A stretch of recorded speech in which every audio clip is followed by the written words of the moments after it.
ገጸይን መላ አካላተይን በትምህርተ መስቀል ሰለስተ ጊዜ ማዕተብ ኣለኹ። በስመ አብ ወወልድ ወመንፈስ ቅዱስ አሐዱ አምላክ አሜን። በስመ አብ ወወልድ ወመንፈስ ቅዱስ አሐዱ አምላክ አሜን።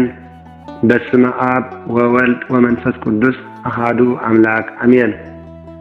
ሎሚ ዕለት 2 ሕዳር በዚ ዕለት እዚ ጎይታናን አምላኽናን መድሐይናን ኢየሱስ ክርስቶስ ክብርን ምስጋናን አምልኾን ውዳሴን ንዑ ይብጽሐዮ አሜን። በዚ ወንጌል ቅዱስ ዮሐንስ ምዕራፍ 10 ካብ ፍቕዲ 1 ክሳብ 22 ዘሎ ቃል እግዚአብሔር አምላኽ ንስነንብብ ከም ዝስዕብ ብምባል ሰማያዊ እግዚአብሔር ንዓይን ንዓኹምን የስተምረና። ብዛዕባ ምስላ ሕያዋይ ጓሳ ዝነግር ቅዱስ ቃል እግዚአብሔር አምላኽ እዩ። ዓይንተ እግዚአብሔር አቦታት ካህናት ላእካነ ምስጢር ኣሕዋት ዲያቆናት ኣቦታት ኣዴታት መናእስያት ህፃናት ብናይ ጌታና አምላኽናን መድሐይናን ኢየሱስ ክርስቶስ ኣብ ዘለኹሞ ፍጹም ሰላም እግዚአብሔር ይብጽሕኩም ይብጽሐና አሜን። ሎሚ ዕለት 2 ሕዳር ወንጌል ቅዱስ ዮሐንስ ምዕራፍ 10 ክንመሃሃሪና ክንመዓዓሊና ናይ እግዚአብሔር አምላኽ ምሕረትን ናይ ኣዴና ቅድስት ማርያም ወላዲተ አምላክ ኣማላድነትን ናይ ኩሎም ቅዱሳን ረድኤትን ይሓልወና አሜን። ስለ ኩሉ ነገር እግዚአብሔር አምላኽና ይኽበር ይመስገን። በዝሎም መዓልቲ ተሓሲቦም ዝውዕሉ ቅዱሳን በዓላት ረድኤቶም በረኸቶምን ምስ ኩልና ህዝበ ክርስቲያን ይኹን አሜን። ባር ካብዚ ቀፂልና ወንጌል ቅዱስ ዮሐንስ ምዕራፍ 10 ዘሎ ቃለ እግዚአብሔር አምላኽ ናይ ዕለቱ ቃለ ወንጌል ክንሰምዕና እግዚአብሔር አምላኽና ሰዓትና ይባርከልናን ይቀድሰልናን አሜን። ወንጌል ቅዱስ ዮሐንስ ምዕራፍ 10 ካብ ፍቕዲ 1 ምስላ ሕያዋይ ጓሳ ቀዳማይ ጎይታናን አምላኽናን መድሐይናን ኢየሱስ ክርስቶስ ከዓ ከምዚ በለ እቲ ናብ ደንቢ ኣባጊዕ ብኣፍ ደገ ዘይኣቱ ብኻልእ ወገን ዝሓኩር ንሱ ሰራቕን ጉሒላን ከም ዝኾነ ብሓቂ እብለኩም ኣለኹ። እቲ ሓድነተይን ሰለስትነተይን ዘይኣምን ኣማላድነት ልኡኻት ናታትኩም ናይ ቅዱሳነ እውን ዘይኣምን ንሱ ብሓቂ ሰራቕን ጉሒላን እዩ እብለኩም ኣለኹ በለ። ጌታናን መድሐይናን ኢየሱስ ክርስቶስ ዓንቀጸ ኣባጊዕ ይብሎ። ነዚ ዓንቀጽ እዚ ድማ ብዛዕባ ሰለስተ ነገር የምጽኦ። ሓደ ኣብ ወንጌል ቅዱስ ዮሐንስ ምዕራፍ 9 ፍቕዲ 39 ዘሎ ኣነ ንፍርዲአ ናብዚ ዓለም ዝመጽእ ዘለኹ ስለ ዝበለ ንምሕረት እውን ከም ዝመጸ ክገልጽ። ካልኣይ ኣብ ወንጌል ቅዱስ ዮሐንስ 9:29 ዘሎ እዚ ግና ካበይ ከም ዝኾነ ኣይንፈልጥ ኢና ስለ ዝበልዎ ኣይሁዳውያን ጸሓፍቲ ፈሪሳውያንን ጌታናን መድሐይናን ኢየሱስ ክርስቶስ ካበይ ከም ዝመጸ ንኸረድኦም ኢሉ ዝፈጸመ እዩ። ሳልሳይ ሕያዋይ ጓሳ ከም ዝኾነ ከረድእ ኢሉ ነዚ ኩሉ የምጽኦ ማለት እዩ። ወዘሰ እንተ አንቀጽ ይበውእ ኖላዊ ኣባጊዕ ውእቱ። እቲ ብኣፍ ደገ ዝኣቱ ግና ንሱ ጓሳ ኣባጊዕ እዩ። ንዑ ሓላው ኣፍ ደገ ይኸፍተሉ እተን ኣባጊዕ እውን ድምፁ ይሰምዓ ይብል። ነተን ኣባጊዕ ከዓ በብስመን ይጽውዐን ኣውፂኡ ከዓ የውፈረን። ንኹለን ኣውፂኡ ምስ ኣውፈረን ከዓ ቀቅድሚአን ይኸይድ። እተን ኣባጊዕ እውን ድምፁ ስለ ዘለልያ ይስዕብኦ። ንጓና ግና ድምፁ ስለ ዘየለልያ ካብኡ ደኣ ይገልባ እምበር ኣይስዕብኦን እየን በለ። ጎይታ ከስተምር ከሎ ብዝመስል ደኣ እምበር ብዘይመስል ምሳሌ ስለ ዘይምህር ከም ናይ ሊቀ ነቢያት ሙሴ ኣባጊዐን ይብል። ማለት እቲ ጓሳ ቀቅድሚአን ይኸይድ እሞ እተን ኣባጊዕ ድማ ይስዕብኦ ነበራ። ትንቢት ተነጊሩሉ እግዚአብሔር ኣቦ መስኪሩሉ ምእመናን ናብ ዘለዎ ናብ ኢየሩሳሌም ብመምህርነት ዘይመጸ ትንቢት ከይተነግረሉ እግዚአብሔር ኣቦ ከይመስከረሉ ብመምህርነት ዝመጸ ኩሉ ናይ መምህርነት ሰራቒ ውሒላ እዩ። ከም ገሊላዊ ይሁዳ ከም ቴዎዳስ ግብፃዊ ዝበለ ይብል ግብረ ሐዋርያት ምዕራፍ 5 ካብ 36 ክሳብ 37። ትንቢት ተነጊሩሉ እግዚአብሔር ኣቦ መስኪሩሉ ብመምህርነት ዝመጸ ግና ንምእመናን ዝጓሲ ክርስቶስ ሓቀኛ እዩ። ንዑ እግዚአብሔር ኣቦ ይምስክረሉ እዩ። ከምኡውን ቅዱሳን መጻሕፍትን ይምስክሩሉ እዮም። ዮሐንስ መጥምቁን ይመስክሩልዩ እቲ ዝገበሮ ተአምራቱን ይመስክሩሉ እዮም ይብል። ወንጌል ዮሐንስ 5:32-39 ሳልሳይ 10 ትእዛዛት ሒዞም ብወንጌል ዘይኣመኑ 10 ትእዛዛት ከይሓዙ ብወንጌል ንኣመኒና ዝብሉ ጸሓፍትን ፈሪሳውያንን እዮም። 10 ትእዛዛት ሒዞም ብወንጌል ዝኣምኑ ግና ሐዋርያት እዮም። ዓፃዊ ማለት ናነ ንዓኣቶም ክቕበሎም እየ ንማለት እዩ። ራብዓይ ብምኽሪ ካህን ማለት መምህረ ንስሓ ሒዙ ዘይምራሕ ሰብ ብፍቓድ ገዛ ርእሱ ዝምራሕ ኩሉ ሓጥእ እዩ። ብምኽሪ ካህን ዝምራሕ ግና ጻድቕ እዩ ይብለና። ዓፃዊ ማለት ኣነ ብዕለተ ምጽኣት ክቕበል እየ ብለኩም ኣለኹ ማለት እዩ። እዚ ድማ ሐዋርያት ቅዱሳን ትምህርቱ ይቕበሉ ቅዱሳን ሐዋርያት ኣርድእትን ናበለ ይጽውዑን ጎይታ ከምኡውን ስምዖን ዝተባሃለ ጴጥሮስ ንልብድዮስ ዝተባሃለ ታዴዎስ ንዲዲሞስ ዝተባሃለ ቶማስ ናበለ ስለ ዝሰምዮም እዩ። ወንጌል ቅዱስ ማቴዎስ ምዕራፍ 10:1-3 ጎይታና ኢየሱስ ክርስቶስ ቀፂሉ ከም ዝበለ ዘይጾረ መስቀለ ሞቱ ይክል ይጸመደኒ ባው እንተ ጸባብ አንቀጽ ናበለ ይምህሮም ማለት መስቀል ጸይሩ ንጎ መዓልቲ መዓልቲ ደድሕረይ ዘይስዕብ ንዓይ ኣይበቅዕን እዩ። መስቀልኩም ጸይርኩም ሰዓብኒ በታ ጸባብ ኣፍ ደገ ድማ ተጓዓዙ ይብል እተው ይብለና። ከምዚሉ ምስ መሃሮም ጎይታ ከዓ ቀዲሞም ይስቀል።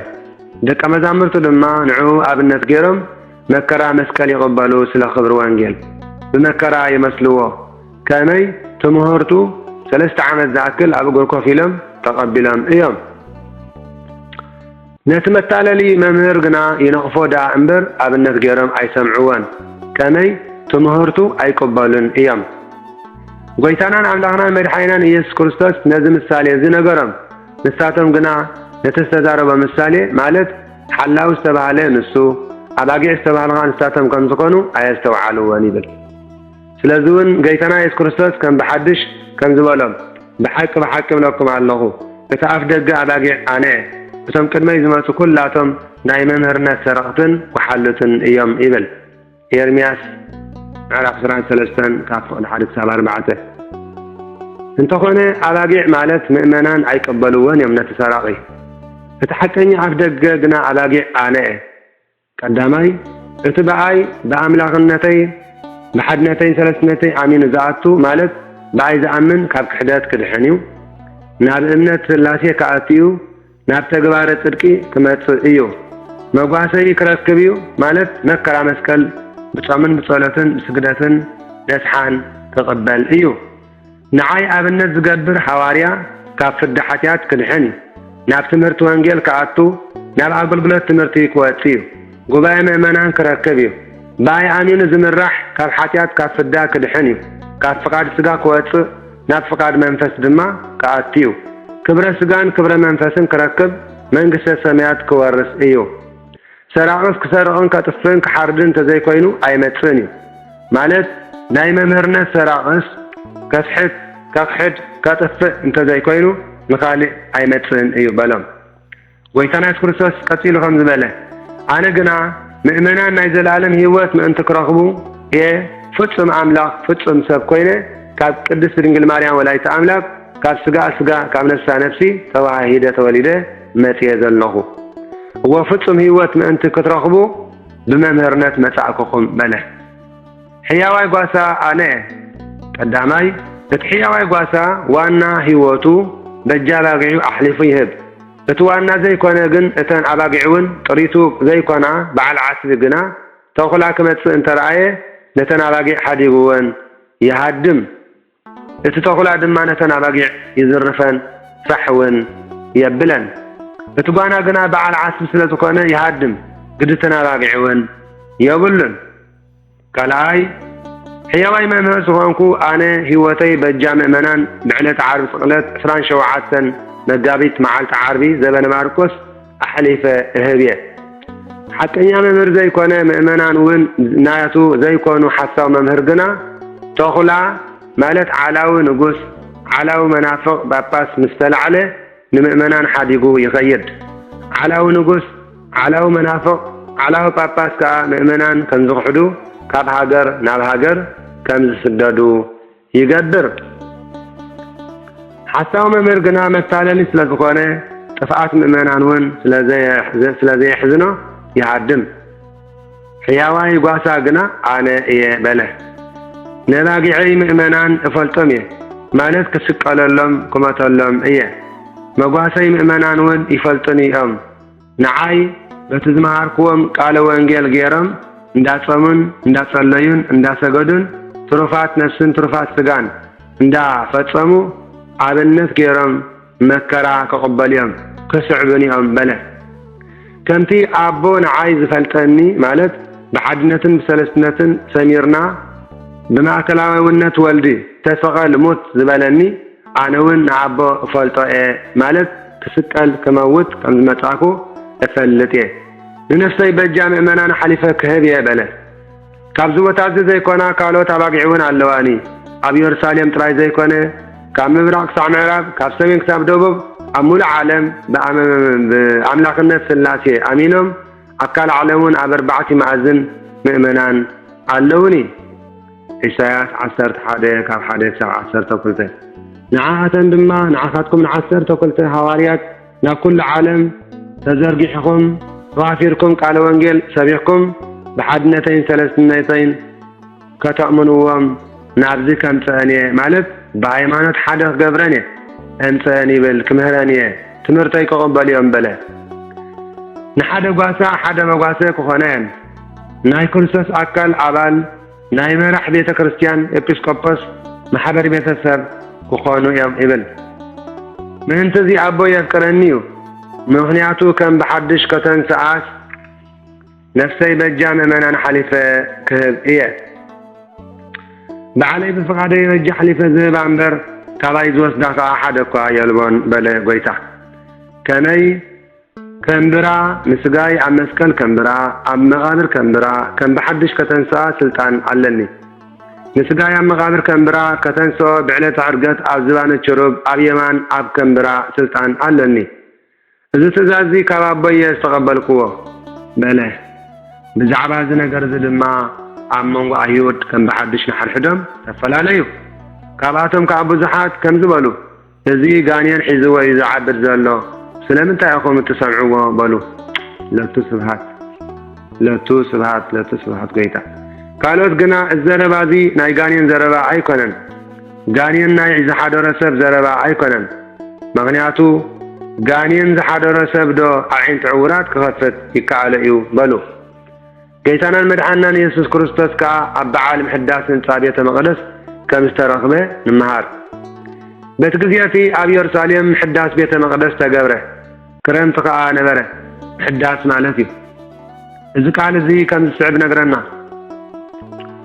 العذر ذبها الكهين نبره سمعون الفموس الكيموس مبالس ذبهالو سبات كشموم حتتوه نسو دما نهزبي أفكركم تشيمو بلم نهزبي انت حتى دما هزبي كشيمو أي فقد اللمن تحرزين عطرين أبقري قيدم مس أنتي أقوس مخارو ناي داويتن ناي سلمون هاجر نقص يبلان نتي كازي تغزو أنك عابلوا نسو دما فتاريكم حيالي انباخم صنيع سلزي أي كالني بلم نساتم كائزس أي تقمنيو بلوه نزس أي تقمنيو بلوه كان أبقى اسكندر بحقي أريد كأنني مسوعة وقع كسوية نسأل الشرب كسجد يلكا أتو تحريز دلقا يتقبر لهم مقروه سما ساتي لك أتو هايمانت تبي تحرزين أبي يرساليم تمليشم متيم لسقاتكم وقا عين شمكم لنا انتبلكمنا كفا عين قبر نيلنا ناتسري كيدنا نانت أكوس بحقه أريد كم زعمن مسوعة وقع كم نسأل الشرب كم سجد غيرنا آمنا يا مسينا لنا بلوم تم حزب إسرائيل كعذرباكم حتى تغين الصبق بلوم مزمور 5 شمن تنفق الحدث تحرزي أنتي أكوس ناي قريخ رحي نقول صري ماتيو كعاتنا ليمو حزب إسرائيل كعهم زبالو حقنا أماناوي ويما أباوي ناب حزب እግዚአብሔር አይነቱ ያስብል ኦሪት ዘዳግም 13 فقد 3 إلهم كالكالوا فتام كشيامو زدلايو إنها فتام كشيامو زدلايو سلسة سباتك رأيو ناي እግዚአብሔር አማኒ ከያቱ ይخلكሉ አለው ናበሉ ከውሪ ጀመሩ ድሕርዚ አንቲያኮስ አተወሞ ነሊቀ ካህናት አልዓዛር ንህዝብ ስበኸለይ በሎ አቀዳማይ መጽሐፈ መቃብያን ምዕራፍ 1 ዘሎን መልከት አልዓዛር ድማ ፈጣሪየይ ንእምነትን ንጥብዓትን አብነትን ተገበረንሲ ንኽሕደትን ንፍርሃትን አብነት ክኸውን አይከውንን አይሰብኽን በሎ ስለዚህ አንቲያኮስ ድማ ሽዑ እምነት ስላሴ ኣብ ልቡ ስለዘይብሉ ነቲ ጽኑዕ እስራኤላዊ ካህን አልዓዛር ምስ ደቁን ምስ በዓልቲ ቤቱን ኣቕተሎ አቃላይ መጽሐፈ መቃብያን ምዕራፍ 6 ካብ 18 ክሳብ 31 አቃላይ መጽሐፈ መቃብያን ምዕራፍ 7 ካብ 1 ክሳብ 50 ዘሎን መልከት በቲ ግዜቲ ካብ ህዝቢ እስራኤል 40,000 ሰብ መቱ 40,000 ተማረኹ 40,000 ድማ ይሁዳ መቃቢስ ዕርዲ ጥሒሱ ሒዝዎም ወፀ እቶም ህዝቢ ድሕሪ 3 ዓመትን መንፈቅን እንተተመልሱ እቲ መዓፁ ቤተ መቅደስ ናይ ምብራቅ ናብ ምዕራብ ናይ ምዕራብ ናብ ምብራቅ ተዛዊሩ ተባላሽዩ ጸንሖም እንተኾነ ኣብኡ ህልዳና ትበሃል ነቢት ነበረት ከመይ ይኹን እንተበልዋ ንነቢት ህልዳና ነትመሰዊ ሓድሽኩም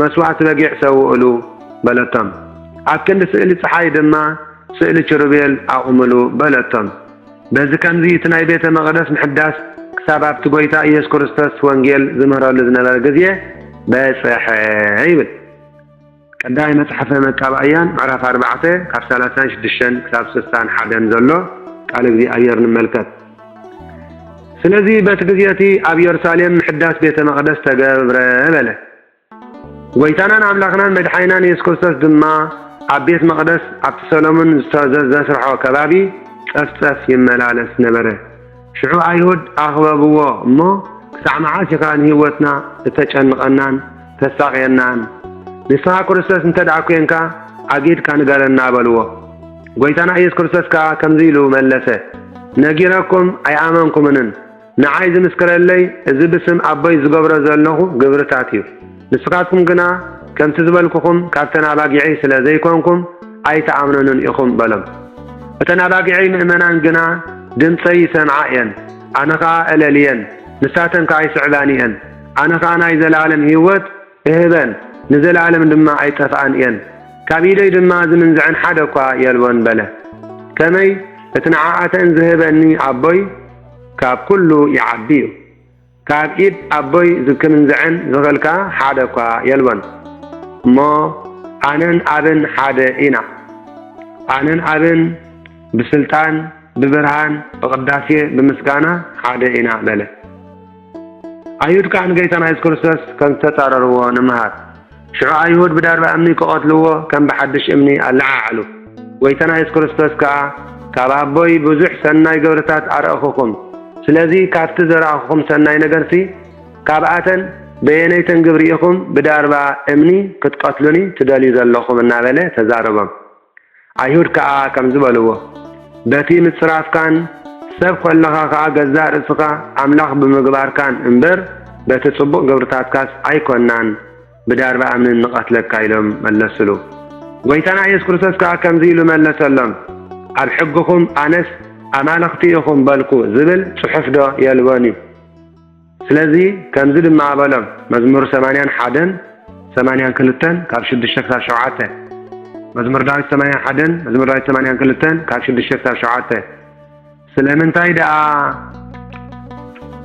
ኣብ ሕጊ ኦሪት በለ እንተበልና ንመጽሕፍቲ ሓድሻት ብመሰረቶም ወንጌል ከም ዝብሎም ንመጽሕፍቲ ብሉያት ድማ ብመሰረቶም ኦሪት ስለ ዝብሎም እዩ ነቶም ቃል እግዚአብሔር ዝሓደሮም ህዝበ ክርስቲያን ነቶም ቃል እግዚአብሔር አምላክ ዝሓደሮም ነቢያት ሐዋርያት ናይ ጸጋ ኣማልኽቲ ካበሎም ኦሪት ዘጸአት 7 ፍቅዲ 1 እቲ ጽሑፍ ክፈርስ ክሰዓር ኣይከኣልኒ ስለዚ እግዚአብሔር ቀዲሱ ኣዋሂዱ ናብዚ ዓለም ዝለኣኸኒ ኣነ ወዲ ኣምላኽ እንተበልኩኹም ግዳ ከመይ ኢልኩም ትጻረፍ ኣለኻ ትብሉኒ ኣለኹም በሎም ግብረ አቦይ እንተ ዘይገበርኩ ኣይትእመኑኒ ዝገብሮ እንተ ደኣ ኮይነ ግና ንዓይ እኳ እንተ ዘይኣመንኩም ንግብረይ እመኑ ኣቦ ኣባይ ምህላው ኣነ እውን ኣብ ኣቦ ምህላወይ ምእንቲ ኣረጋጊፅኩም ክትፈልጡ ነቲ ግብረይ እመንዎ በለ ነዚስ ኣምላኽ ደኣ ይገብሮ እምበር ሰብ ክገብሮ ዝከኣል ኣይኮነን ኢልኩም ነቲ ግብረይ እመንዎ በሎም መሊሶም ድማ ክሕዝዎ ደለዩ ጎይታና ኢየሱስ ክርስቶስ ግና ካብ ኣእዳዎም መለቐ ከም ብሓድሽ ናብታ ዮሃንስ መጥመቕ ቀደም ዘጠምቐላ ዝነበረ ስፍራ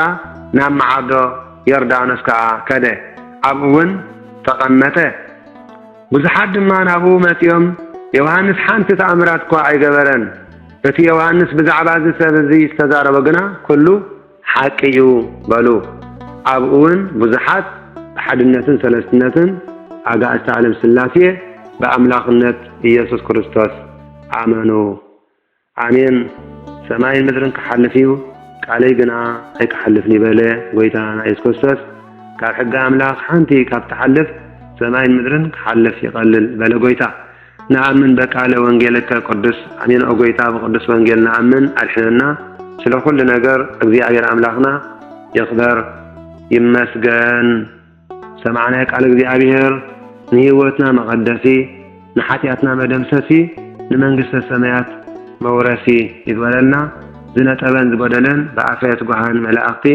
يعرمنا آمين.